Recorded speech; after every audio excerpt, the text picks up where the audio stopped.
kimazageramo kitari cyo gukora kandi nico kigoye muri iki gihe abantu igihe cyo gukora ntibari mu gukora igihe cyo kudakora akaba ari cyo gihe bakora ugasanga ibyo baba bakora biragaragara ko ibitaboneye imbere y'amaso y'Imana kubera ko batabajije Imana ngo bamenye igihe cyo gukora icyo ari cyo bamenye n'icyo bakwiriye gukora.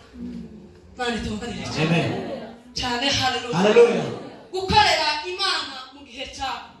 Natekereje Yohana ubundi incamake y'iki gitabo cya Yohana cyangwa se uyu Yohana ni ukuvuga ngo uyu Yohana ubundi Yohana ni intumwa ya Yesu Kristo kandi ni intumwa ya Yesu ngo yakundaga kurusha abandi. Yohana yanditse ibitabo bitatu, yandika iki gitabo cy'ubutumwa bwiza, yandika n'inzandiko zitatu, yandika n'izahishwe. Haleluya cyane haleluya. Kandi abantu benshi bakunda bakibaza impamvu Yesu yamukundaga ngo kurusha abandi, ariko iyo usomye amateka bivuga ko impamvu Yesu yakundaga Yohana kurusha abandi ngo Yohana niwe wari mutoya mu zindi ntumwa, icyo ngo kigatuma Yesu amukunda kurusha abandi. Kandi Yohana ikintu cya kabiri yagiraga umutima wo kwiringira Uwiteka ngo kurusha abandi. Izo ngizo nazo ngo zatumaga Yesu ahora amukunda. Amen. Muri zari narabanga umwiringiye mutazakorwa n'isoni urukundo rw'Imana yacu rwasakaye imitima yacu. Amen. Haleluya cyane haleluya. Kongere haleluya. Ukuvuga ngo Yohana yagiraga umutima wiringiye Yesu kurusha abandi. Ikintu ngo cya gatatu cyatumaga Yesu yakundaga Yohana ngo Yohana ngo yahoraga yifuza ngo gusa na Yesu uko bwije nuko bwije. Kandi cyo kintu abantu badakeneye gusa na Yesu, aho umuntu ari gukenera ngo abantu base nawe bakore ngawe. Kandi ikigero cyiza gishimishije ni icya Kristo Yesu, kubera ko Yesu Kristo niwe muntu wenyine utarigeze unanirwa. Abandi bose bazakora bakagera bafite, ariko Yesu ntiyigeze ananirwa. Ni ukuvuga ngo nicyo kigero gishimishije dukwiriye kureberaho kugira ngo dukore imirimo y'uwadutumye. Haleluya haleluya. Tuzamure Yesu. Haleluya haleluya haleluya.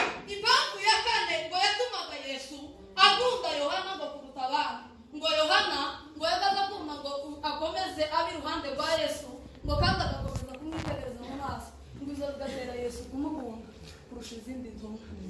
Haleluya haleluya cyane haleluya. Impamvu ya gatanu yatumaga Yesu akunda Yohana, ngo Yohana yagaza akomeza kuvuga urukundo rwa Data, akavuga urukundo rw'Imana.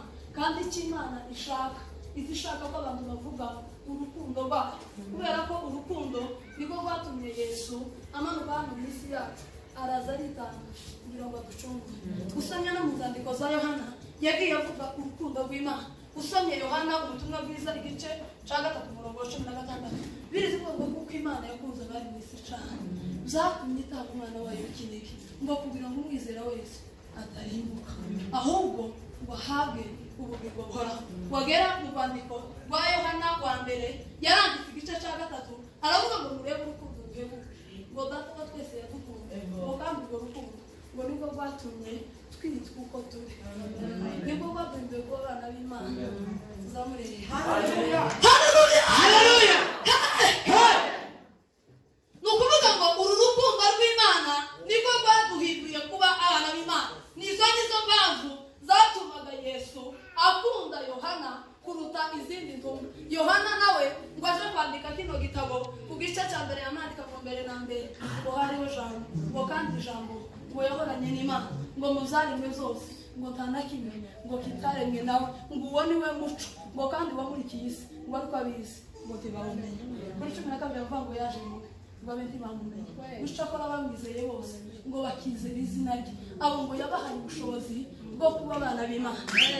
Haleluya haleluya cyane haleluya. Nageze soma iri jambo karitekerezaho, yageze avuga ngo abati bazawe ngo n'ubushake bw'umugabo ngo cyangwa n'ubushake bw'umubiri, ngo ahubwo ngo bazawe n'Imana. Nageze ndisoma karitekerezaho kamagira ngo none n'Abanyisiraheli, ariko no muri iki gihe hari abantu bataremera Yesu Kristo, hari abantu bataramwizera, kandi abo ngabo bagomba kumwizera kubera ko ubutumwa bugomba gukwira isi yose Yesu kabona kubuza. Haleluya haleluya haleluya haleluya.